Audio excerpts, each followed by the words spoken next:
అంటే రాజ్యాంగంలోనే ఉందా ఎస్టీస్కి వారి సెన్సస్ ప్రకారం? ఇప్పుడు మీరు 76లో 4% ఉన్న రిజర్వేషను, తర్వాత ప్రతి సెన్సెస్కి అది రిజర్వేషన్ పర్సంటేజ్ని రివైజ్ చేయాల్సింది అనేది రాజ్యాంగంలోనే ఉన్నది. దాని ప్రకారమే 81లో చేయాల్సింది తర్వాత వచ్చిన ఎన్టీ రామారావు గారి గవర్నమెంట్ 86లో చేసిండ్రు అనేది మీరు చెప్పిండ్రు. దాని తర్వాత ఉమ్మడి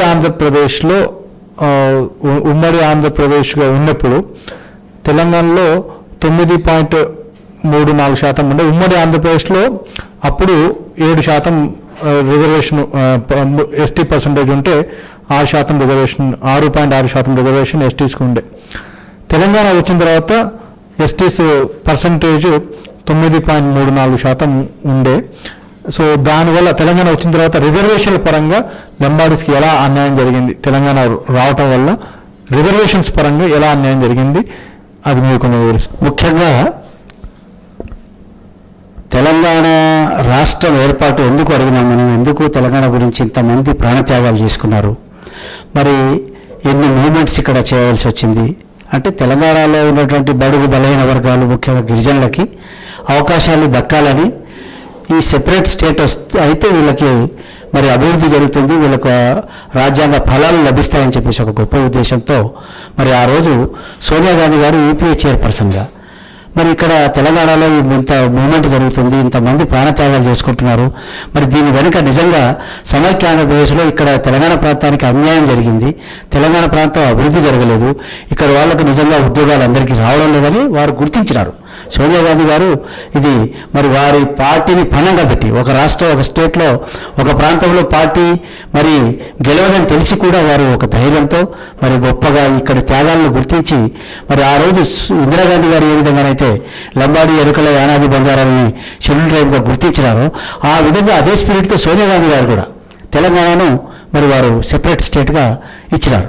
అయితే సెపరేట్ స్టేట్ వచ్చిన తర్వాత జరిగినటువంటి ఎలక్షన్లలో కేసీఆర్ గారు టీఆర్ఎస్ పార్టీ మేనిఫెస్టోలో నేను 12% రిజర్వేషన్ ఇస్తాను, దళితుడిని ముఖ్యమంత్రి చేస్తాను, మరి ఇంటికో ఉద్యోగం ఇస్తానని, అదేవిధంగా మహిళలకు తగినటువంటి స్థానం ఇస్తానని చెప్పేసి 2006 ఎఫ్ఆర్ఏ చట్టాన్ని నేను పూర్తిగా అమలు చేస్తానని చెప్పి ఇటువంటి ఎన్నో మరి వారు హామీలు ఇవ్వడం జరిగింది.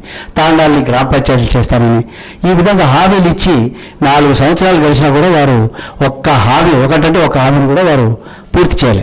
ఇప్పుడేమో అది పోగా గిరిజనుల మధ్యలోనే గోడలు సృష్టించేసినారు. ఇది గోండు, కోయ, లంబాడి, ఎరకల, యానది మధ్య గొడవలు ప్రారంభించినారు. ఇది ఎందుకు ఈ గొడవలు ప్రారంభించారంటే కొన్ని తెగలకు ఏదో అన్యాయం జరిగిందని చెప్పేసి మరి ఆ తెగలకు ఏదైతే తెగలకు అన్యాయం జరిగిందో దాన్ని నివారించడానికి రాజ్యాంగం ఎన్నో అవకాశాలు ఇచ్చింది. అయితే రాజ్యాంగంలో ఏముంది, ఇప్పుడు ఆర్టికల్ 332 ప్రకారం 4B ప్రకారం డైరెక్ట్గా ఎస్సీ ఎస్టీలకు రిజర్వేషన్ పెంచే అవకాశం ఉంది. సుప్రీంకోర్టు కూడా జడ్జిమెంట్ ఇచ్చింది.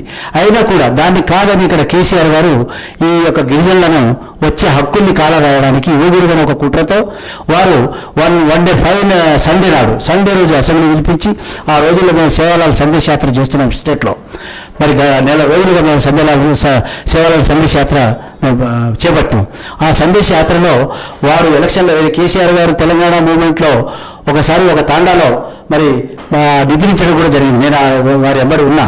ఆ తాండాలో నిద్రించినప్పుడు ఈ తాండా పరిస్థితుల్ని మేము వారి మేనిఫెస్టోలో ఏది టీఆర్ఎస్ మేనిఫెస్టోలో కూడా పెట్టడం జరిగింది. ఆ మేనిఫెస్టోలో చెప్పినట్టుగా కూడా చేయలేదని చెప్పేసి మరి కేసీఆర్ గారిని ఎన్నో సార్లు మేము ఈ ప్రభుత్వాన్ని అడిగినా కూడా వారు ఇది అసెంబ్లీలో ఒక బిల్లు పెట్టారు. ఏది షెడ్యూల్ ట్రైబ్స్కి 10% రిజర్వేషన్లు ఇస్తామని, మైనార్టీస్కి ఇస్తామని చెప్పేసి ఈ రెండింటికి లింక్ పెట్టారు. మైనార్టీ రిజర్వేషన్కేమో అక్కడ మోడీ గారి ప్రభుత్వం వ్యతిరేకం. మరి కేసీఆర్ ఏమంటారంటే నేను మోడీ గారితో మాట్లాడేసినాను, మోడీ గారు ఓకే అన్నారు, నేను మైనార్టీ బిల్లు ఎస్టీ బిల్లును కలిపి పంపిస్తాను, ఇక్కడ నుంచి కలిపి పంపించడం దానివల్ల గిరిజనులకు ఎంతో నష్టం జరిగిపోయింది. ఇప్పటికే చాలా నష్టం జరిగిపోయింది. అదేవిధంగా తాండాలు గ్రామ పంచాయతీ అన్నాడు. మేము చెప్పినాము తాండాలు గ్రామ పంచాయతీ చేయాలి, చేస్తే వాళ్ళకి అభివృద్ధి జరుగుతుంది. కానీ మరి బడ్జెట్ ప్రయోజనం పెట్టమని మేము అడిగినాం. కానీ బడ్జెట్ ప్రొవిజన్ ఎక్కడ అవపడలేదు. ఎందుకంటే ఆర్టికల్ 275(1) ప్రకారం బడ్జెట్ తెచ్చేటువంటి ఒక అవకాశం ఉంది. అయితే ఆ ప్రొవిజన్ పెట్టాలి. అదేవిధంగా ప్రతి కొత్త తాండా గ్రామ పంచాయతీలకి 5 కోట్ల నిధి ప్రొవిజన్ పెట్టమని చెప్పినాం. కానీ ఆ నిధి కూడా ఇక్కడ ఏమీ అవపడడం లేదు.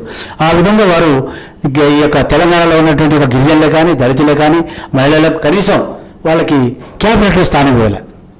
ఈ రకంగా ఈ గోండు కోయ లంబాడీల మధ్యలో జరిగినటువంటి గోడను నివారించడానికి కూడా ఎలాంటి ప్రయత్నం చేయలేదు. ఎందుకంటే మేమంతా 70 సంవత్సరాలుగా 100 సంవత్సరాలుగా కలిసిమెలిసి బ్రదర్స్గా మేము అన్నదమ్ముల లెక్క మేము ఉంటున్నాం. అయితే మరి ఇప్పుడు ఈ గొడవ ఎందుకు జరుగుతుంది? అయితే ఒక విషయం ఇక్కడ నేను చెప్పదలుచుకున్నాను. బంజారాలు కానీ లంబాడీలు కానీ దేశంలో నలుమూలల్లో ఉన్నారు, 1,00,000 తాండాల్లో నివసిస్తున్నారు. అయితే ఈ తాండాల అభివృద్ధి కానివ్వండి, లేక వీరు ఏ యొక్క ప్రాంతంలో నివసిస్తున్నారు, ఆ ప్రాంతాల్లో ఉన్నటువంటి యొక్క ఇతరులు ఎవరైతే ఉన్నారో వాళ్ళతో ప్రేమ భావంతో, సోదర భావంతో ఈ రోజు వరకు ఎలాంటి ల్యాండ్ ఆర్డర్ ప్రాబ్లం లేకుండా ఉన్నటువంటి యొక్క పరిస్థితులు ఇక్కడ మనకు ఉన్నాయి. ఎందుకంటే వీళ్ళందరితో సామరస్యంగా కలిసికట్టుగా కలిసిమెలిసిగా ఉన్నటువంటి యొక్క జాతి ఈరోజు మరి కొన్ని తెగలు వాళ్ళ మీద అన్యాయంగా మరి దాడులు చేసేటువంటి పరిస్థితి ఈ టీఆర్ఎస్ ప్రభుత్వం కల్పించిందనే విషయాన్ని కూడా నేను ఈ సందర్భంగా తెలియజేస్తాను.